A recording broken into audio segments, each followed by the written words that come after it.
আসসালামু আলাইকুম, শুভ সন্ধ্যা। সন্ধ্যার নাস্তায় আজ থাকছে ভেজিটেবল কাটলেট।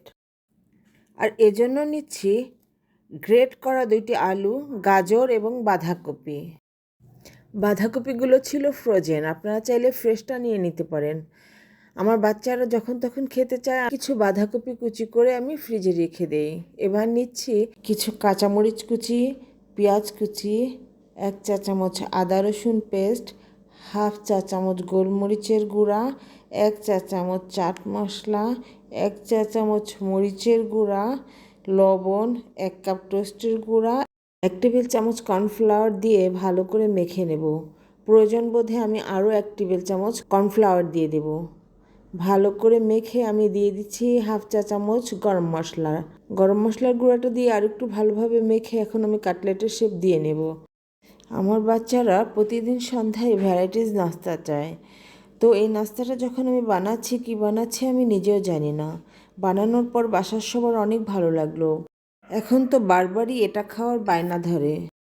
একটা একটা করে আমার সবগুলো কাটলেট বানানো হয়ে গেছে। এবার কিছু সেমাইকে আমি হাত দিয়ে গুঁড়া করে নিয়েছি। কাটলেটগুলো গুঁড়া করা সেমাইয়ে গড়িয়ে একটু চেপে চেপে লাগিয়ে নেব। 2 টেবিল চামচ ময়দায় লবণ দিয়ে আমি একটি থিক ব্যাটার করে নিয়েছি। কিছু কাটলেট শুধু সেমাইয়ে গড়িয়ে নিয়েছি, আবার কিছু ব্যাটার লাগিয়ে সেমাইয়ে গড়িয়ে নিয়েছি। আমি দেখতে চেয়েছি ব্যাটার লাগিয়ে আর ব্যাটার না লাগিয়ে কোনটা বেশি ক্রিস্পি হয়, কিন্তু একই রকম হয়েছে, তবে ব্যাটার লাগানোটা সম্ভবত একটু বেশি ক্রিস্পি হয়েছে। আমার সবগুলো কাটলেট রেডি হয়ে গেছে, এখন আমি ভাজতে চলে যাব। ভাজার জন্য আমি কিছু তেল নিয়েছি, যেটা মিডিয়াম আঁচে গরম করে নিয়েছি। অনেক বেশি গরম তেলে কাটলেটগুলো দিলে শুরুতেই পুড়ে যাবে, কাটলেটগুলোর কালারটা নষ্ট হয়ে যাবে। কম আঁচে একটু সময় নিয়ে ধীরে ধীরে কাটলেটগুলো ভাজতে হবে, যাতে এটা সুন্দর একটা কালার আসে।